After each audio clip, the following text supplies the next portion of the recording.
Hi friends, welcome back to my channel. તો આજે blouse તમને દેખાય છે એ આપણે જે પહેલાં અધૂરું હતું એનો મેં વિડીયો બતાવ્યું હતું. ખાલી નેકલાઇન જે છે એ જ બતાવ્યું હતું કે કેવો લુક આવે છે. અત્યારે આ ઓલમોસ્ટ કમ્પ્લીટ થઈ ગયું છે. તો તમે જોઈ શકો છો કે કેવું લાગી રહ્યું છે. નેક આપણે આગળ પણ જોયેલું છે અને અત્યારે આમાં જે આપણે ડોટ કરેલા છે એ પલ છે અને એની ફરતે ફરતે જરદોશી કરી છે. અને આ સ્લીવ છે, સ્લીવ પણ ખૂબ સરસ અને અટ્રેક્ટિવ લાગે છે. હજુ આમાં સ્લીવમાં જે વી શેપ છે, ડાઉન વી, એમાં આપણે લટકણને એવું બધું કરીશું અને જે અમુક કુંદન બાકી છે એ પણ કરીશું એટલે કમ્પ્લીટ થઈ જશે. પછી એનો લુક ખૂબ સરસ આવશે અને સ્ટિચ થઈ ગયા પછી પણ હું તમને બતાવીશ કે આફ્ટર સ્ટિચ કેવું લાગે છે.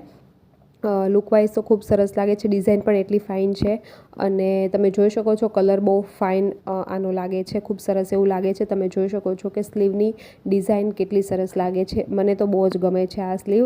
આ એકદમ કમ્પ્લીટ થઈ ગયા પછી આનો એકદમ અલગ લુક આવવાનો છે. એકદમ કમ્પ્લીટલી ચેન્જ થઈ જવાનું છે. ખૂબ સરસ લાગે છે.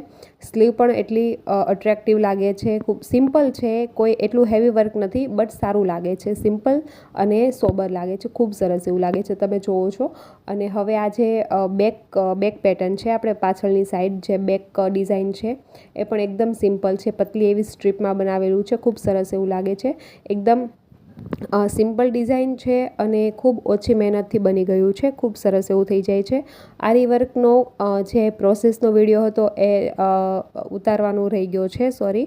અને અત્યારે જે છે આપણે બની ગયા પછી બતાવ્યું છે, બટ આગળ હજી હું નવી જે બીજી ડિઝાઇન બનાવું છું એનો ચોક્કસથી તમને બતાવીશ કે કેવી રીતે આરી વર્ક એમાં કરું છું.